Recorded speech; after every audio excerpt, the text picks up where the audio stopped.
Hello and welcome everyone. Welcome back to those of you who have been with us before, and welcome to those who are new. Super excited about the conversation today. We have someone with an area of expertise that is different and so called for in the world we all function in. We're going to start. I'm going to invite José, please introduce yourself. Tell everybody about you. Hi, everyone. It's great to be here. Thank you, Cathy, for the privilege of talking to you today, just having a conversation. My name is Jose. I come from Portugal. I'm a product manager by trade. I've learned software engineering back in the day. It was, I don't know, 15, 17 years ago, quite some time now. My background in technology is quite evident. Been doing products from one end to the other for quite some time. Right now, I am a certified specialist coach with Cathy. It's been a great experience so far. And right now, I have the ability to coach others, particularly product teams in specific, to enable them to build products better. Nice. Thank you. So to me, this is super exciting. We're talking today's focus, confidentiality, and we have Jose with us with this expertise in technology. And this is an area that so many of us in the world of coaching have a little bit of an idea, not so much of an idea, and it's a challenge because our code of ethics calls on us to protect everyone's confidentiality, and we're not necessarily as savvy as it's going to take to really do that well. So the first question for you is, what are the challenges coaches face? Coaches face quite a lot of challenges, particularly at this day and age, right, Kath? I mean, we've experienced such an evolution in technology ever since coaching started many years ago. And particularly to technology, we can face all sorts of different hurdles, right? Most of us coaches take notes, for example, right? We want to do best for our clients. We want to help them succeed, right? And part of that relies on taking proper notes so that we can serve our clients best, right? Over the many different sessions that we've held in one time or another, at least for me, I've experienced multiple times where clients recall certain ideas and actually have different ideas based on the ones that I took notes about previously. Now, this can be a challenge, an issue, if we mismanage those notes, right? Yeah. It's somewhat simpler when we take notes on pen and paper, right? That the issue of technology just fades Goes away, it away. doesn't exist, right? Yeah. But what happens when you share them, right? What if we want to take a picture and send them over to the client? What happens then, right? Is there any sort of attention that we need to pay when sending those files over? Mhm. What happens if we send something and someone catches it, right? If I'm sending some sort of document, right, a Word document through email, what are the chances that someone else is going to see that, right? This is not a scare tactic, mind you. It's really just a call to attention that many of us, in fact, most of us, use email all the time. Now, the Yep. question is, do we host our own email, right? Do we hold the emails for ourselves, or are we paying someone to host the email for us, to take care of the technology, and all we have to do is use it, right? That's an interesting challenge of its own, Well, right? It because opens up our bottom mind. line, most of us don't have our own servers. Exactly. We're Not even all I, buying then, space. right? Yeah. Well, and it's if I can backtrack in all fairness, some coaches take notes and some don't. That is true. Some coaches believe that it's the client's responsibility to take notes, and other coaches believe, well, no, it's the client's responsibility to do the thinking and figure it out. So the coach taking notes frees them up for that. Some people think taking notes makes it harder to be present to the client, and other people believe taking notes helps them be more present to the client. So there are very different perspectives on that. Just want to throw that out. I love what you're saying though. Okay, so if you are taking notes, what's going on? There's so many questions behind that. Where are the notes taken? How are they taken? How are they shared if they're shared? All of those questions. So talk to us about, if you're taking notes, where do you or don't you want to take them? Yeah, quite the interesting question there. And actually, just to validate your point just before, the approaches to note taking can be quite diverse, right? You can be very extensive to the risk of not paying as much attention as what the client's saying, but also you can go the opposite way and just kind of take key points, right? That Mhm. sustain the ultimate purpose of serving the client. I think there's a lot of room to explore there, but definitely for another occasion. Yeah, different In the conversation. Absolutely, and I would particularly be very interested in exploring that further. I think that's a wonderful landscape to explore. Now, in terms of using technology to take the notes, right? You can go multiple ways in storing them, right? To start with the question, how do we write notes or how do we take notes? The answer can be two ways. We either use technology or we don't. I Mhm. think we've established already that pen and paper is much safer, right? There's no direct involvement of technology at all, Mhm. unless you begin to think of what happens if I share it, right? Still, with technology, you can choose technology that minimizes the risk of using it altogether for the purposes of confidentiality and security, right? Preservation of data is really important, and there are strategies, some more difficult or more challenging than others, depending on how accustomed you are to technology, how savvy you are.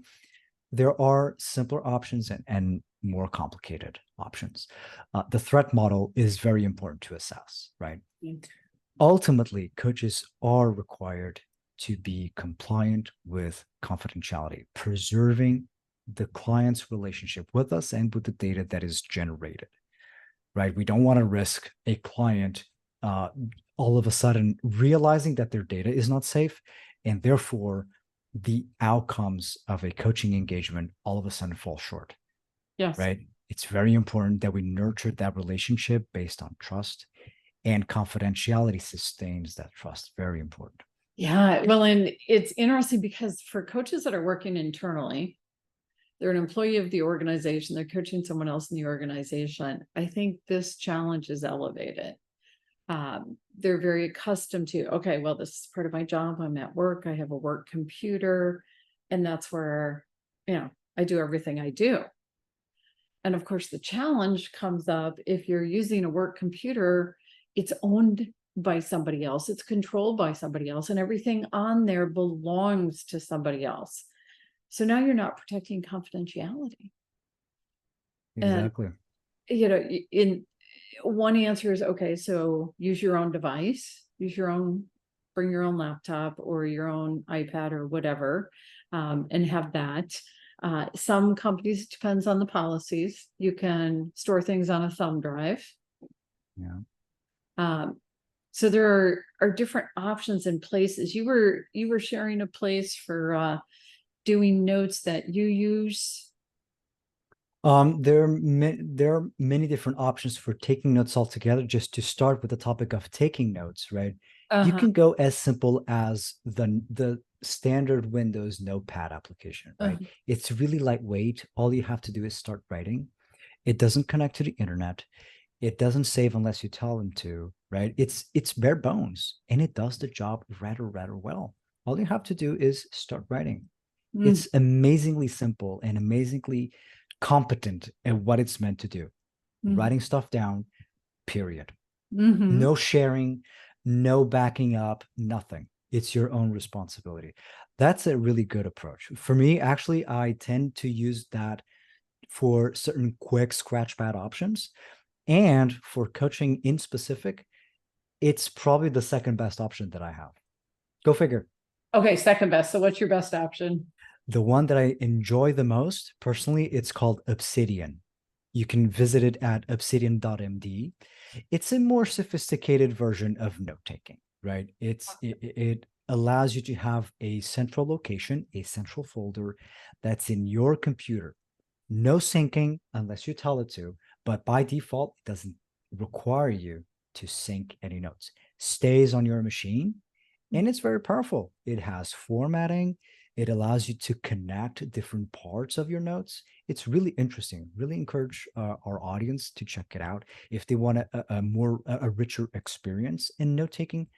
Really good stuff. Okay. Interesting. Yeah. Personally, my favorite is still Mind Mapper.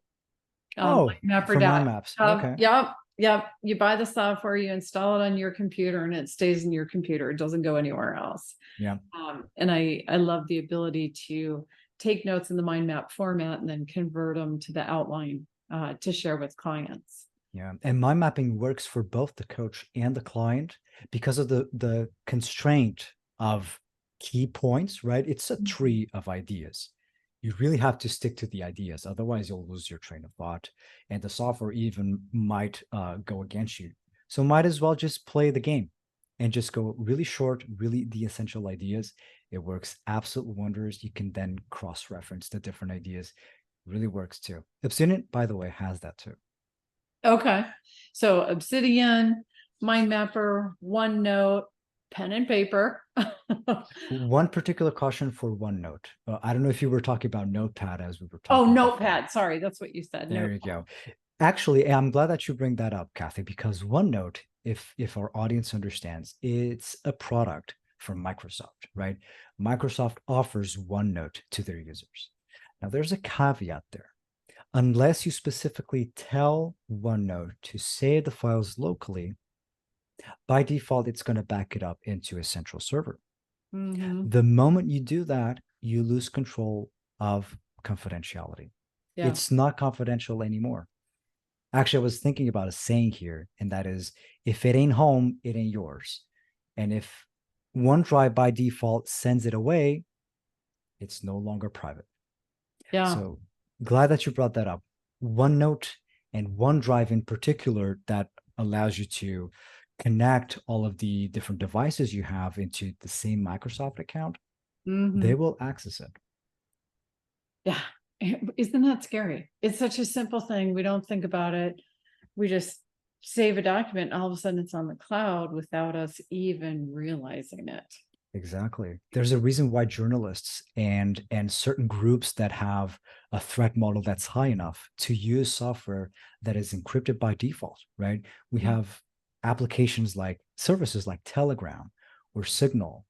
WhatsApp doesn't really fit, although they claim to be end to end. Mm. There's always a backup door, a backdoor from Meta that allows them to tap into the messages. At least it's a claim, it's allegedly that.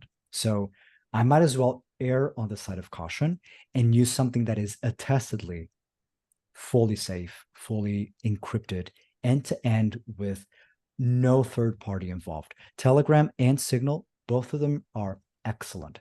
If there's an alternative to send stuff around, I would actually encourage Signal for something like that. Interesting. Okay, so now are these softwares that people go to a website and they purchase? How do they access this? Actually, they start from your phone. If you have a smartphone, you can either install Signal or Telegram. If the client is comfortable enough to share their phone number, which is something that we are pledging to stay private, right? It's just the two of us. The moment that a connection is made, every bit of communication that goes in between these two people is absolutely encrypted. It's undecipherable. So this is software for a conversation. You can actually send files too. So that's a plus. So if you want to Interesting. send Okay, notes, so let's say you have a copy and- coaching session, right? And Yeah. you say, okay, I'm going to send you the notes. Do you use Signal or Telegram by any chance? Actually, I do. Okay, great. That's an excellent option for your notes to be sent in a secure, encrypted fashion. The risk is zero of someone tapping into it. Okay, so now you got to help me out. Sure, I can't take notes on my phone. It's too small. You know me to sure. say I'm an old lady, so that's You're absolutely it's correct. too small. So here I am, and I'm thinking, okay, how does this work? I'm going to take notes on my computer, my own computer in my Mhm. house. I'm the only one with access to it. I keep them there, and I did make sure I stored them like on my home computer. Okay, so that's where my notes are. And now you're saying, okay, use this software Mhm. I'm like, how do I get them from my computer to my phone without risking anything? Exactly. Glad that you brought that up. The reason why I brought Signal and Telegram specifically is because of that exact scenario. Let's say this example, the one you just brought up, right? You have your own computer. That's the one you use. Mhm. There's an option here to send something with security, the one that is required from us. How do we do that? Both Signal and Telegram have a version that is suited, able for PCs to run, Macs too, right? If you're thinking about, oh, what about Mac OS and that sort of Mm. thing. Both of these platforms have a version of the platform of the service for those machines. Mm. So all you have to do is tell the phone, hey, I'm going to use this computer to synchronize the data. Now, mind you, very important, this synchronization is made securely, right? So what I'm hearing is that you're a Mac user. Curiously, I'm not, but I have been before. And I Okay, can 'cause tell that, yeah, my both. phone and my computer don't sync. They don't That's right. they don't Signal even does. my phone doesn't know that my computer's there. My computer doesn't know that my phone's here. There's no connection. Exactly. You have to tell the phone that you want to connect to that machine. Very important here. It's not automatic. This is a good point in our favor as coaches, right? Ah, We only connect to the Bluetooth. machines we tell it to, You're thinking Bluetooth, right? not Bluetooth. It's almost a wireless connection, but the connection is encrypted. Ah, I don't Signal know. has this very My important computer motto. doesn't Both, go wireless. I'm it's hard. wireless, but it's encrypted. Everything My, that goes yeah. in is encrypted. So I'm on a computer that is not wireless. I'm literally plugged into my modem. Okay, So I'm very old school. And true. I'm But your guessing phone is some wireless though, other right? coaches out there are too. That's fine. Mhm. My phone is different than the computer. The computer literally is hardwired for the Mhm. internet. Yeah. You still connect locally, right? You can still, so here's the argument. The phone also connects wirelessly, so through Wi-Fi to Uh-huh. your modem, correct? Yes. The moment you do that, the local area, which is private, mind you, Yes. stays Yeah. private. Secured And password. when you tell the phone, hey, I want to use this machine, it stays there. It Okay. doesn't go outside. Okay. Even if it did, the communication, every bit of information goes with a mask over it. So no one sees it, So when I'm right?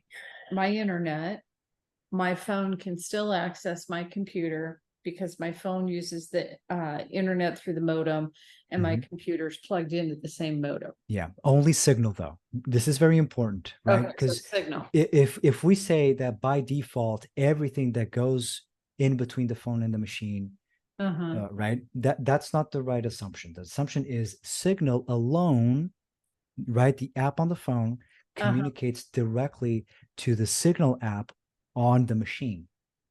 Okay. That's how Signal ensures that the data that goes across is encrypted and undecipherable. So that means I have to access the signal software on my machine as well. That is true. Okay, so Yeah. signal's an option. I can download it to my machine. I can download it to my phone. Yeah.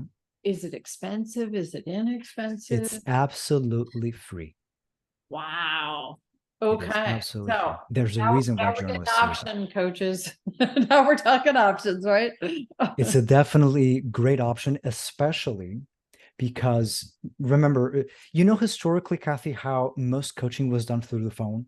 Mhm. People have a phone, Yeah. right? And most likely they'll have a smartphone, right? Mhm. I cannot say this for everyone, but most people that we interact with, almost for sure they have a smartphone. If they do, they can use something like Telegram or Signal to establish secure communication.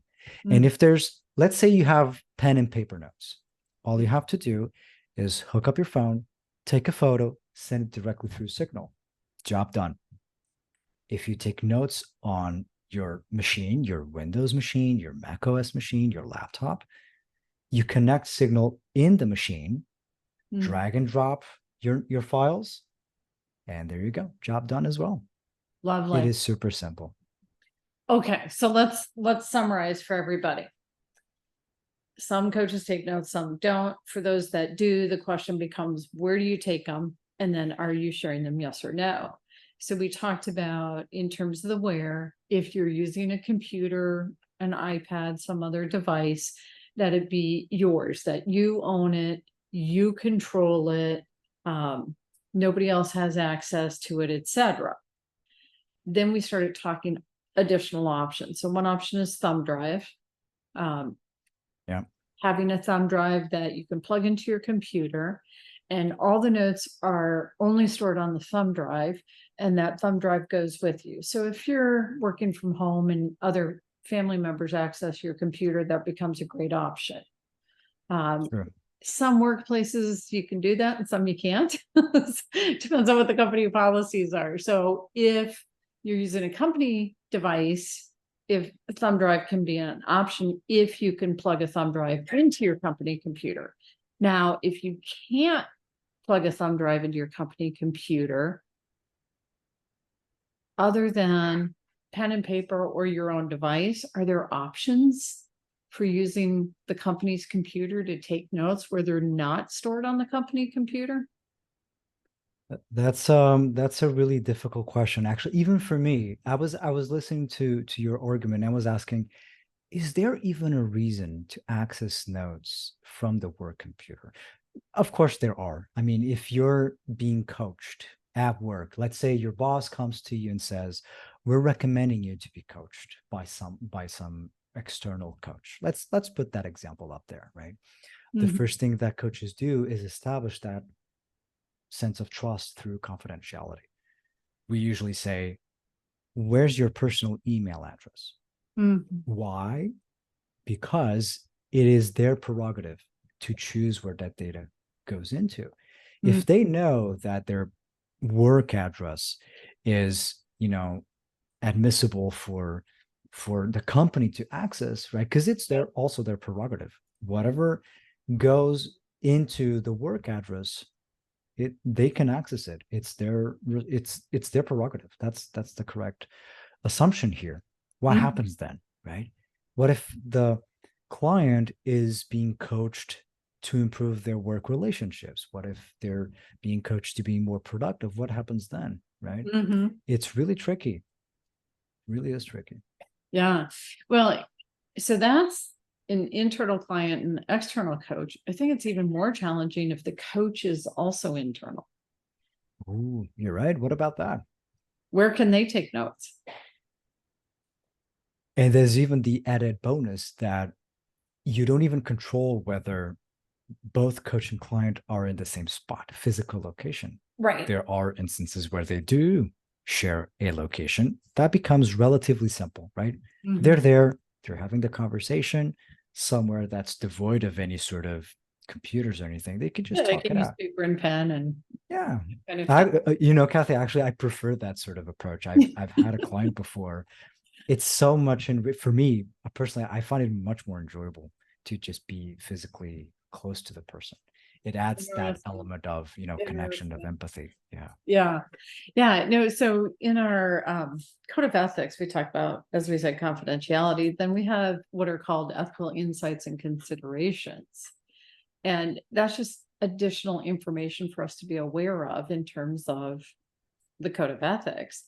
And one of the scenarios in there is exactly what I'm talking about. There was an internal coach who took notes on a company device.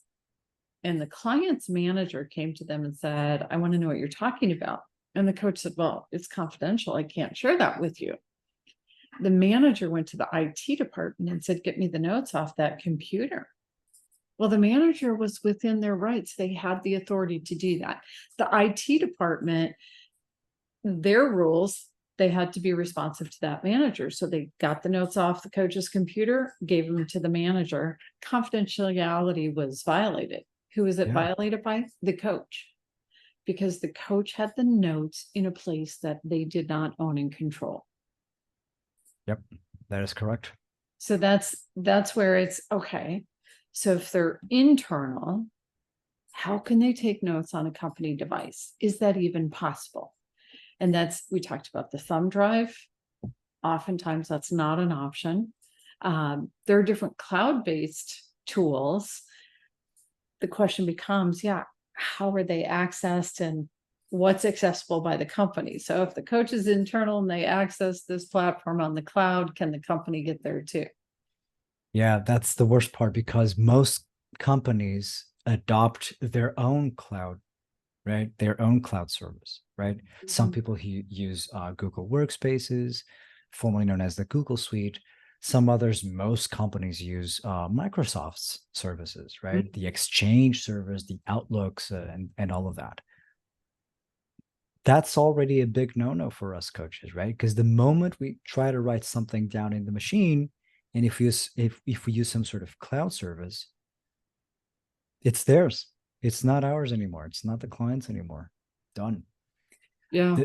I'll be honest, Cathy, I don't know the answer to that one particular answer, because it's a really difficult challenge to tackle. The really best option, there's two. Either use a thumb drive, like you mentioned, great solution. You just plug it out. That's it. Unless the thumb drive is the company's, which I would argue it's not. Well, yeah, it's got to be your own. What I Yeah. know though is a lot of companies don't allow you to put a thumb drive in your computer. That's true. It's immediately considered a threat. They just, Yes. because they'll say there's no need for thumb drive, so we'll just block it out. Yes. There's cloud. Who needs thumb drives anyway? Yeah. Yeah, it has a historically bad reputation because of viruses in the early 2000s. Yeah, I get that. The So second this best is where option you is go to back have a, yeah. the pen and paper or your own device. Sorry, I think I was jumping in. It's such a challenge. Well, and then back to our conversation on email, as you said, okay, work email, personal email. Well, we know the work email is owned by the company. Chances are the personal email is Gmail, Hotmail, Outlook, something like that. So speak to that. The moment we choose to either sign up for an external service or buy an external service, it stops being our own, right? There are some options that allegedly, almost surely, not entirely surely, that grant you encryption. For instance, let's pick an example.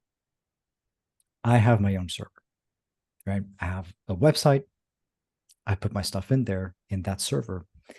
And that server, the only person that can access it is me, right?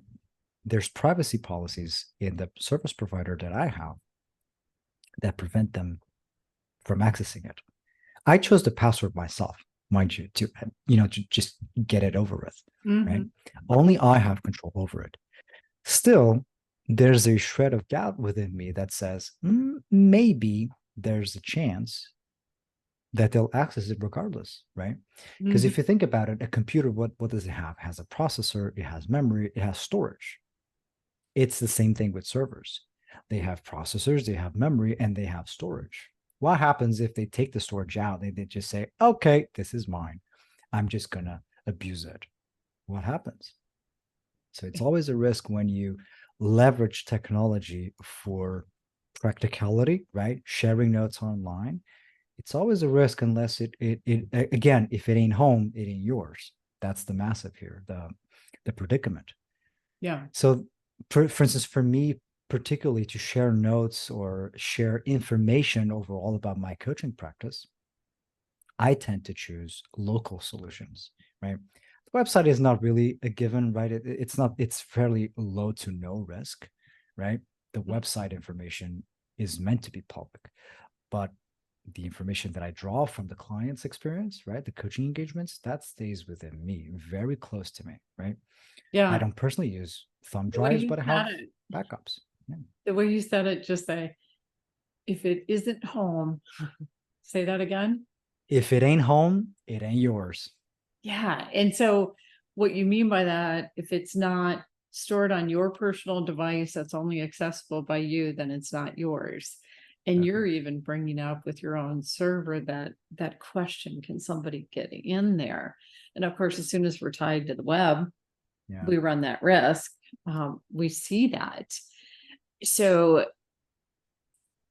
we talk about, some of the technologies are higher risk, and they're higher risk because information is stored directly on their platform and they access it. We know they access it. So what are some of the high risk ones to be careful about? Ooh, there's a handful, at least. Absolutely. I would say if it's big tech, really strong caution, right? We're talking about the big ones. We're Mhm. talking about Google. We're talking about Microsoft. We're talking about Dropbox. There's some risk to Dropbox, but the big offenders here are really Google and Microsoft.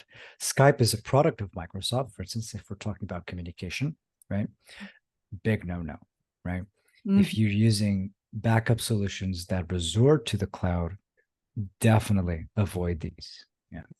So we're Yeah. talking Google Drive, OneDrive, even YouTube.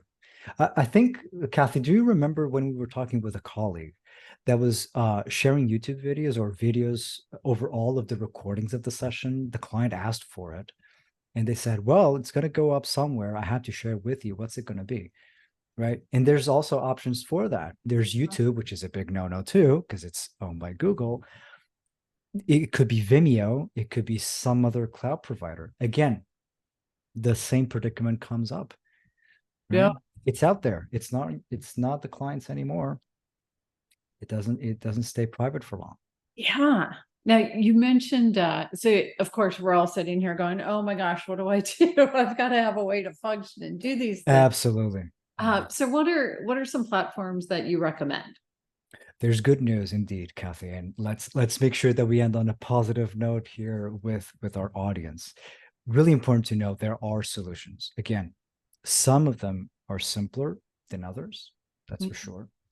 The ones I do recommend are the one I use, which is SyncThing. SyncThing is a little applet that you install on your computer, on computers, if you want to think about backing up your information. Let's say you have a workstation at home, and then you have an iPad, for instance, or Mhm. a laptop, right? Mhm. Because you travel, you want to go to places, and you want to keep your stuff with you, synced all the time. SyncThing is precisely that sort of application that tells which computers are connected, and all you have to do is boot up the computer. If the two of them are on, they'll sync automatically. It's really that simple. So Just takes a little bit. let me spell that for everybody, because the first time I heard you say it, I was like, what? So let me spell it for everyone. It's SYNCTHING. So syncthing.net. Absolutely. Thank you for Are that. there show notes Get for that in this? there. We should Pardon? put that in the show notes. Yeah, right. Yeah, we'll have to get that in there. Yeah. And then what other technologies are worth looking at?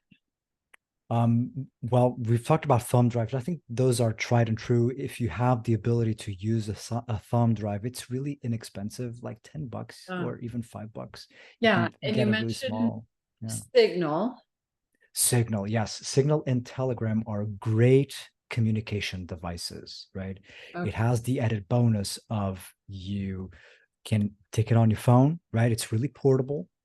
You can use it with your computer, just connect them locally, and every bit of information is travels with encryption by default. Nothing stays unencrypted, so it's very, very safe. Telegram too, same exact model. Okay. And there is an application. There is one application that I can recommend. I can personally recommend. It is paid if you want the extra features. Although if you're just looking for something to try it out, really simple formatting, just nothing out of the ordinary, you can go for standardnotes.com. Okay. Standard Notes is an application that allows you to take notes, much like Obsidian. It is centralized. There is a central repository, and it has the added benefit of encryption. So Okay. remember when we were talking about Signal being encrypted end to end? Mm-hmm. Standard Notes does that by default. When you store your notes in their servers, they stay there encrypted. So not even those who build standard notes, they don't know what's in there. Okay. Okay. It is an option if your threat model is lower than usual, right? Again, bear this in mind when you're talking to your client. Understand the threat model, understand what they're willing to let go or not. Because again, it's their prerogative. You can say, I use this. What do you feel about that? Mm-hmm. I'd rather not. Okay, cool. I won't use it.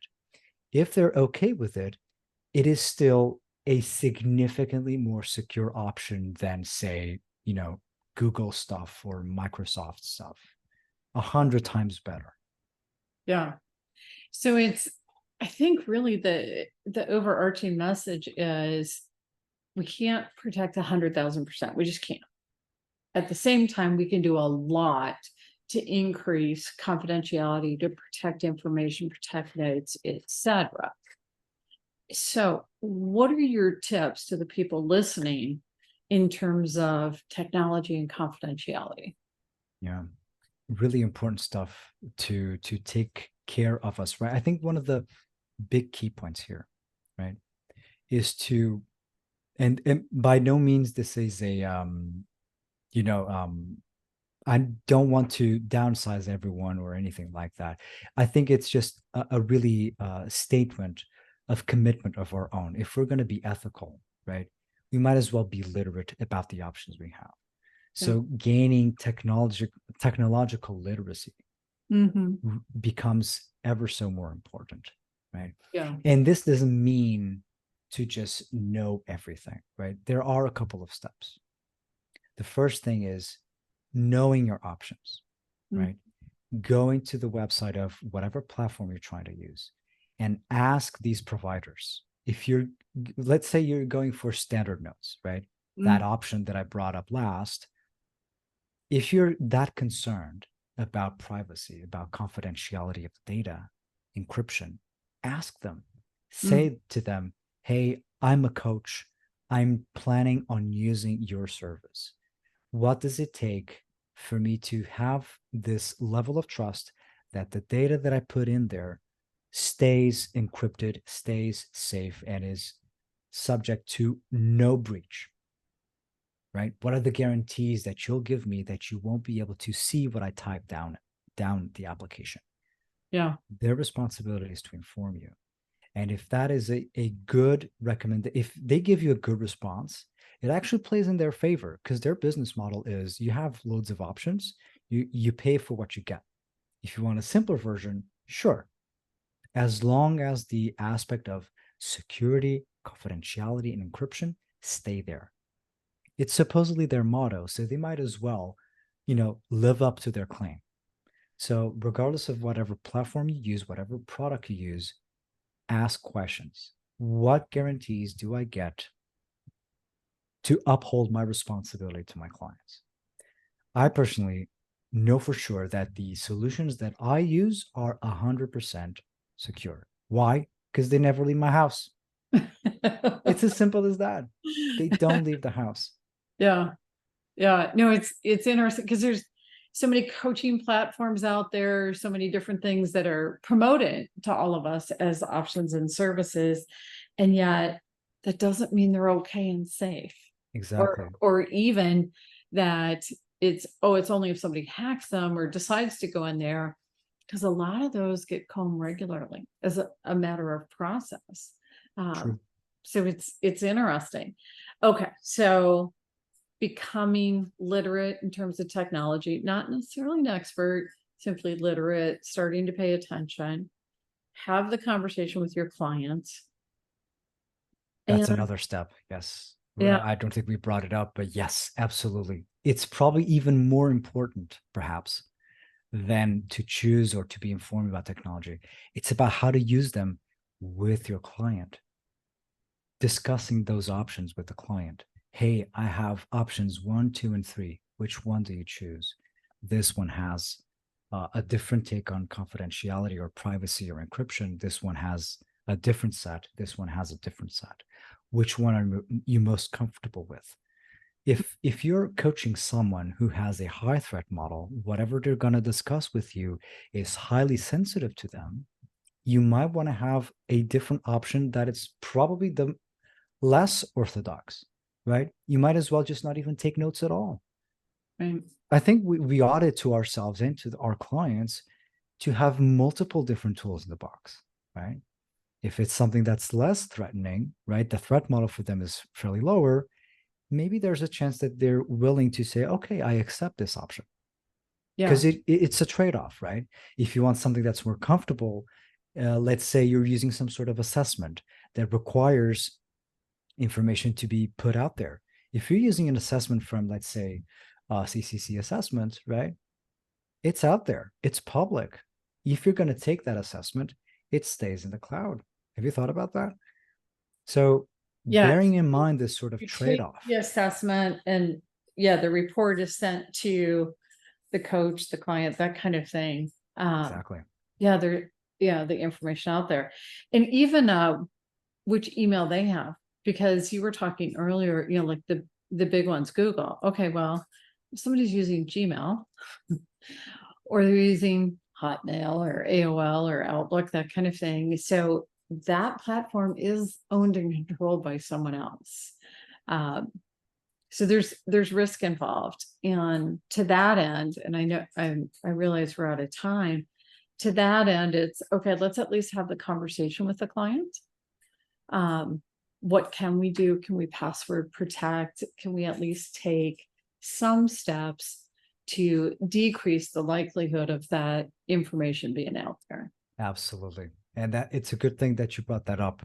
Gmail, Hotmail, Outlook, those sorts of, AOL, like you mentioned too, these service providers, right? They hold the data themselves. They're not your emails, they're theirs. It just Mhm. happens to be convenient for you to use their services, right? The Yeah. data is still there, right? So extra caution there and really just bring it up to the client because most clients will, well, let's face it, most clients that we have with personal email addresses, they use one of these big three, right? Microsoft, Google, or AOL, or something of the sort, right? Just bringing that up. Hey, mind you, you're using a Google address. Are you still okay with me sharing notes to your email? I never thought of that. What options do I have? We can say, hey, here are a couple of options. We can use something like Signal, for Mhm. instance. That's a really good option. It stays on the phone, right? It's not accessible by anywhere. And you also have options like password protecting the notes, right? If you're using Word or exporting PDFs, you can password protect them. You can zip the files with a password. That also works rather well. Make sure to use a strong password though. So really just even sharing the password alone is somewhat difficult. So bearing in mind how to take care of the password sharing situation, Mhm. even so, right? So making sure that passwords are shared secretly and the contents of those files are also password protected. Yeah. Yeah. Never fails. Such great food for thought. There is so much to it. And of course, we're not asking people to become as savvy as Jose is about technology. We're Absolutely. saying simply being aware and looking at some things, looking at some options, noticing, having the conversation with the client, and doing what is going to make sense in terms of protecting confidentiality. Yeah. It's an ever-growing world. And if there's anything I've learned about technology is that it never stays the same. So true. So true. So the level To of say awareness. thank Yeah. you so much for being with us. It's been an absolute privilege. Lots of great insight, lots of great information. We very much appreciate it. Hey, everyone, do come visit us. The website's www.coachcert.com. Hope to stay in touch. And of course, keep adding your comments and we'll get responses and that kind of thing going. So thank you. Appreciate it. Absolutely. A true privilege, Cathy. Thank you.